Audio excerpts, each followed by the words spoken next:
Hello, welcome to White Birch Tarot and Astrology. This is a reading for the full moon in Sagittarius on Wednesday, June 11th, at least here in the U.S. I think it occurs at, I printed out 3:44 a.m. in New York. Gosh, that's only 2 hours from now. I'm a little late. Well, anyway, I'm going to start out with a brief quote, and I'm not sure why I picked this one, actually. This really fits more Saturn conjunct Neptune, which to me is just sort of overshadowing everything. But this is from the Diamond Sutra, which I'm assuming is, now wait, is that Buddhism or Hinduism? You think I couldn't get those two mixed up, but Sutra. Well, anyway, it's from the Diamond Sutra. And it says, "Thus shall you think of all this fleeting world, a star at dawn, a bubble in a stream, a flash of lightning in a summer cloud, a flickering lamp, a phantom, and a dream." I don't know about you, but that's the way I feel during a full moon. I get really goofy. I think full moons are beautiful to look at, but honestly, I don't know if I like the energy or not. I get really kind of weird. Okay, and I just wanted to show you a couple. Here we go again. Here we go. The wheel keeps turning. Here's the sun in Gemini at 20 degrees, and the moon is in Sagittarius, which is normally a very, very hopeful energy. It's spirituality and hope and optimism and growth and the future and, you know, shooting the arrow toward your dreams and all that. And I'm not saying that it isn't, but we have some kind of heavy energy in here. And of course, the sun and moon are opposite each other, which is why the moon is full. And did anybody go out and look at the moon? I heard them say it was going to be lower on the horizon than, I forget from how long it's been since. I've never in my life seen a moon. It was at its, apex, like halfway between the eastern horizon and the western horizon when I saw it, and it was down so low I didn't know it was the moon. I was like, is the hill on fire? It was red because we have smoke here, and it was lower than I've ever seen a moon unless it was rising or setting. Weird. How did I miss that? Anyway, so to me the big news is that we have Jupiter at 0 degrees of Cancer together with Mercury at 4 degrees of Cancer. And I don't know about you, but it's making me very emotional. And with the sun in Gemini, I'm finding that you probably should keep your mouth shut because this Jupiter magnifies your thoughts. And they're in the highly emotional sign of Cancer, which gets its feelings hurt very easily, especially if you have Cancer energy, as I do. And things can quickly escalate, so just be careful there. And also these two here, Jupiter and Mercury, your thinking, your thoughts, your words, communication, in with the ruler of the moon. And are they in mutual reception? Yes, they are, because Jupiter rules Sagittarius, where the moon is, and the moon rules Cancer, where Jupiter is. Okay, missed that. Yeah, no wonder it's so emotional. Okay, they're really linked then, because Jupiter and Mercury are also squaring this Saturn-Neptune conjunction at the beginning of Aries, which is so powerful, which is making reality feel wonky and wavy and illusory, and it's making our dreams bump up against a brick wall. And my dreams have been really weird lately. They've been kind of pleasant, actually, but strange. There was an Irishman in my dream last night. I don't know, or in a green corduroy jacket. He was very nice. Anyway, I would say to combat this, if you're having emotional or communication problems, and there could be a lot of miscommunication, to say the least, I would ground yourself in this Venus and Taurus energy, because she's in good aspect to these two. So what can you see and feel and touch, and your loved ones, and if you're not fighting with them, and what's stable, the senses, the body. And also in good aspect to them is this Is that true? Yeah. Well, no, it isn't. Why did I think that? They're at the beginning.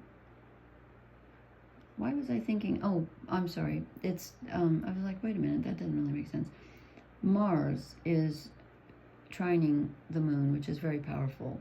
So the body, again, in Leo, the heart, go with your heart and your body, stay grounded. Don't overthink things. Try not to overfeel.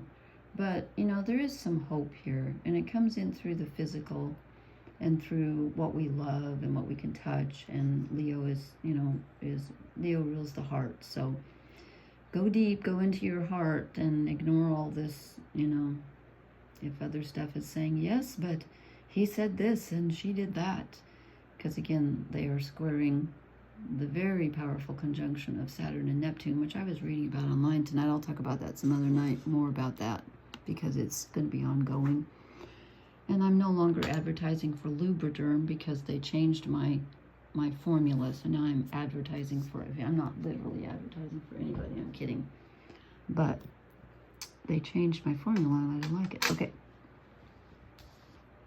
So I have drawn the Oak, Ash, and Thorn cards from Three Trees Tarot, which isn't easy to say. And it's kind of different than I thought it would be. It makes sense though. Okay. And there's always something here. And so I did the cross. And so this is us right now.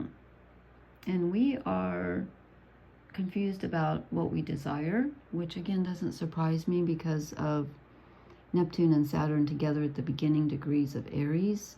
Aries is desire and our path forward, and what we want to accomplish and where we want to put our energy, ruled by Mars. And they're just making it kind of wonky. So I think we're not really, I think we're not really feeling our desire right now. It's hard to pin it down. It might even be hard to get in touch with it and to know what you want right now. And I forgot to show you the overall energy card here. I got the Hermit. That makes sense to me. I think this time calls for a lot of introspection and a lot of reflection, because a lot of emotional stuff is going to come up. The moon rules emotions. Full moons are always emotional. And in Sagittarius, it's thinking about the future and our hopes and our dreams and, spiritual beliefs and things like that can be challenged or sometimes illuminated with the full moon. Things sort of come to a head. So I think you're going to have to process a lot, probably by yourself. I don't know if anybody can help you right now or not. I don't mean that as grim as it sounds. And then I said, what do we need less of? The King of Cups. Okay, we need to be less emotional. And also, I got a very strong feeling with this that we need to stop trying to save everyone, because Cancer energy will do that. And Sagittarius is fairly, empathic, I would say. And I just think I get that wounded healer aspect from this card too. It's like, you can't save all the fish and the waters might feel troubled. So maybe just try to disconnect emotionally just a little bit. Don't overdo it. And then I said, what do we need more of? We need the Two of Wands, which is planning and foresight and, looking ahead. So that might help you if you feel kind of stuck in your emotions, to think about, what can you do to make yourself feel better? And what have you got to look forward to in the future? Hopefully something. And then I said, what is our challenge? And oh my gosh, we get our first major arcana after the overall energy of the Hermit. We get the Death card. Oh, gee, thanks. Well, things are transforming because we're starting a new cycle with those two outer planets at the beginning of Aries, and Pluto at the beginning of Aquarius. Things are certainly different everywhere.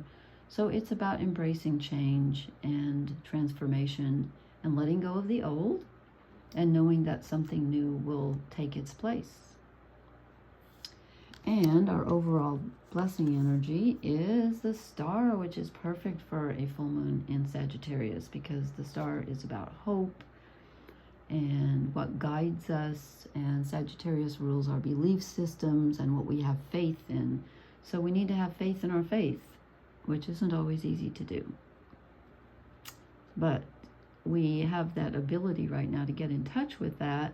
If you can get past your, I don't like to bash the ego as some religions do, but we don't want it to be in control. But I was just going to say, if you can get past like your ego hurts and desires and stuff, and get in touch with what's really at the core of your essence that you believe in and that you always rule your life by.